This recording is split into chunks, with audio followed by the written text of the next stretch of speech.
Nichiren inscribed the first Gohonzon in 1279 while living at Minobu, drawing on visual and textual precedent he had used for years in prior mandalas given to individual followers. In his own account, most fully worked out in the treatise later called The Object of Devotion for Observing the Mind, he described the object of worship as a direct rendering of the ceremony in the air depicted in the Lotus Sutra's Treasure Tower chapter. Shakyamuni and many treasures, Buddha seated together, surrounded by bodhisattvas who had emerged from the earth, with the Daimoku, Nam Myoho Renge Kyo, written down the center. His claim was specific and not merely symbolic.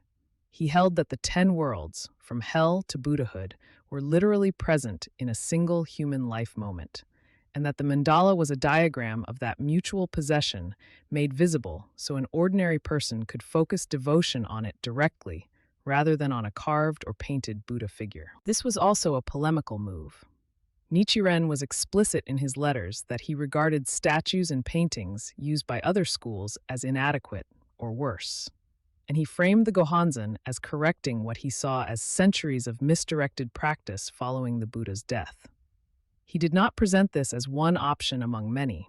He argued repeatedly, including in letters to lay followers facing illness, land disputes, or family conflict, that this particular object of devotion was the sole vehicle suited to the current age he called the latter day of the law. Where Nichiren is least sentimental is in how he told people to judge whether any of this was working.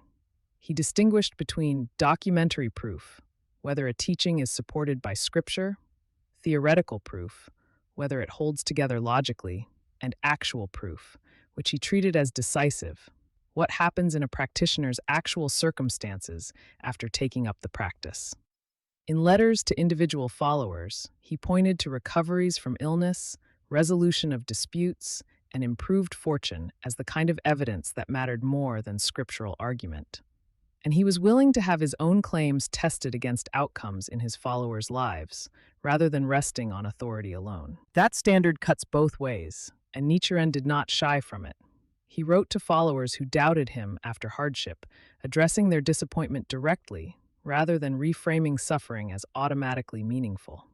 If actual proof is the test he set, it is also the fair test for any claim made about the Gohonzon today. Not whether the account of its origin is moving, but whether the practice built around it produces the visible, checkable results Nichiren himself said it should.